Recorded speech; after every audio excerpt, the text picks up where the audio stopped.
Hello सो नमस्कार, मेरा नाम है आलोक कुमार। आप देख रहे हैं फाइनेंशियल इंफॉर्मेशन। देखिए,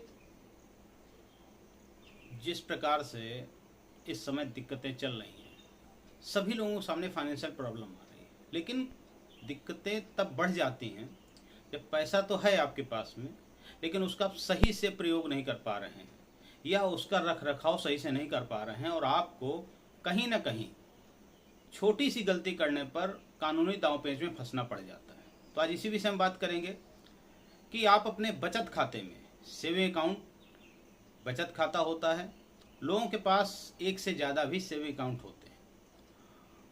तो क्या है नियम इन बचत खातों में पैसा जमा करने का और पैसा निकासी का, क्योंकि ये नियम जो हैं बहुत महत्वपूर्ण होते हैं। यदि आप इस नियम के बारे में नहीं जानते हैं तो कहीं ना कहीं आपको भी जेल जाना पड़ सकता है, आपके घर भी ईडी आ सकती है। कि इस प्रकार आप देख रहे हैं इस समय में कि सबके यहाँ ईडी पहुँच रही है, चाहे वो किसी प्रकार का व्यापारी हो, चाहे वो नौकरशाही हो, उसके ईडी का छापा पड़ रहा है। तो कहीं ना कहीं एक आम आदमी भी इसकी गिरफ्त में आ सकता है। इसके लिए आज हम आपको अपडेट करेंगे कि आपको क्या ध्यान देना है कि अपने बचत खाते में कितने रुपए की जमा करनी है साल भर में और कितना रुपए की निकासी करनी, जिससे कि आपको कभी भविष्य में ईडी का सम्मन ना आए, ईडी आपके घर ना है, या आपको कहीं चक्कर ना लगाने पड़ जाएं अपने उस गलती को सुधारने के लिए। बेशक हमारा जो पैसा है, हमारा ईमानदारी का पैसा है, मेहनत का पैसा है, और हमने अपने बैंक खाते में जमा किया, लेकिन इसकी एक लिमिट है, उसके बारे में आज हम बात करेंगे। दोस्तों, पहली बार यदि आप चैनल पर आए हैं तो मैं आशा करूंगा कि आप चैनल को सब्सक्राइब करिएगा, बेल आइकन जरूर दबाइएगा। अगर वीडियो अच्छा लगे तो वीडियो को शेयर जरूर करिएगा। चलते हैं वीडियो की ओर। आखिरकार क्या है वो महत्वपूर्ण अमाउंट जिसको आपको ध्यान में रखना है? महत्वपूर्ण अमाउंट है 10 लाख रुपए। जो बचत खाता है उसमें आपको 10 लाख रुपए से ज़्यादा एक साल में नहीं रखना। अब यहाँ पर लोग बात करेंगे कि हमारे पास सिर्फ 5 बैंक अकाउंट है, या 10 बैंक अकाउंट है, या 4 बैंक अकाउंट हैं, तो इस हिसाब से 10 लाख करके हम जो 50 लाख या 1 करोड़ रुपए भी बैंक खाते में रख सकते हैं। जी नहीं, बिल्कुल नहीं।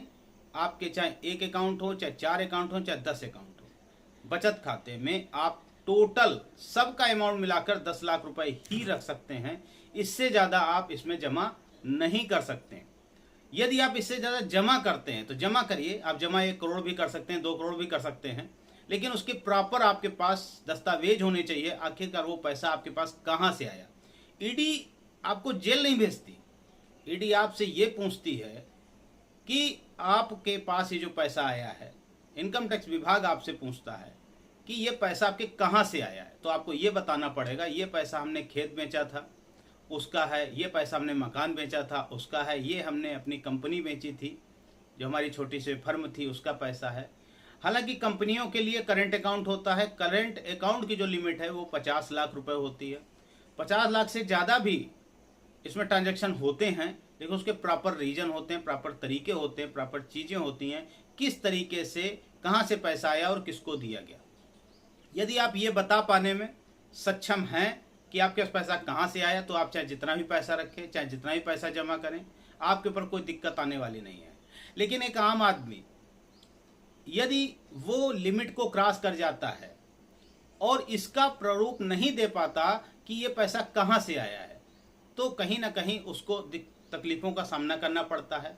इनकम टैक्स का नोटिस आ जाता है और ईडी भी आपके घर पर आ जाती है जांच करने के लिए अगर पैसा कहाँ से आया। तो ये चीज़ें बहुत महत्वपूर्ण हैं, जिससे कि आप होशियार रहें, और आप एक दिन में कितना निकासी कर सकते हैं उसकी लिमिट आपकी है 2 लाख रुपए।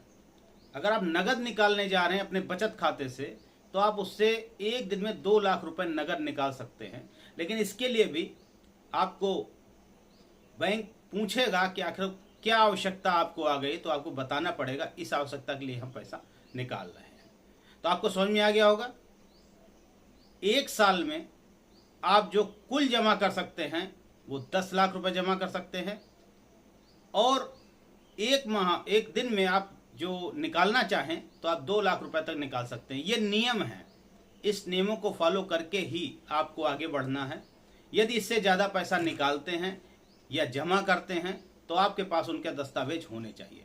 अब बात करते हैं कि हमने तो 2018 में या 2020 में हमने ज़्यादा पैसा जमा कर दिया, अभी तक हमारे पास नोटिस नहीं आया। देखिए, इनकम टैक्स विभाग का सिस्टम ये है, वो 1 साल 2 साल 3 साल की बात नहीं होती।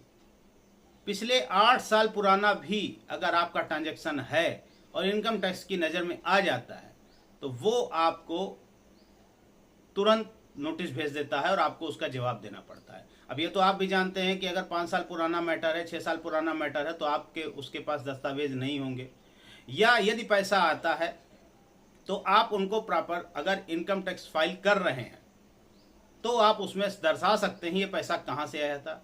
तो उस पर आपको इनकम टैक्स विभाग कभी नहीं पूछेगा पैसा कहाँ से आया था, क्यों आया था। यदि आप इनकम टैक्स भर रहे हैं तो, अगर नहीं भर रहे हैं तो आपको ये बताना पड़ेगा जब भी नोटिस आएगा कि ये पैसा आपके पास कहाँ से आया था और क्या इसका प्रयोग था, कहाँ इसको लगाना था। ये एक विशेष अपडेट थी आप लोगों के लिए, तो समझ में आ गया हो आप लोग। ऐसी कोई गलती मत करिएगा जिससे कहीं ना कहीं आपको दिक्कतों का सामना करना पड़े। एक सलाह है, क्योंकि पैसा बहुत मुसीबत से आता है, बहुत परेशानियों से आता है, और कहीं ना कहीं अगर उसके पचड़े फंस जाते तो हमें बहुत दिक्कतें होती हैं। आज के वीडियो में इतना ही, फिर मिलते हैं किसी नए अपडेट। तब तक के लिए जय हिंद, जय भारत।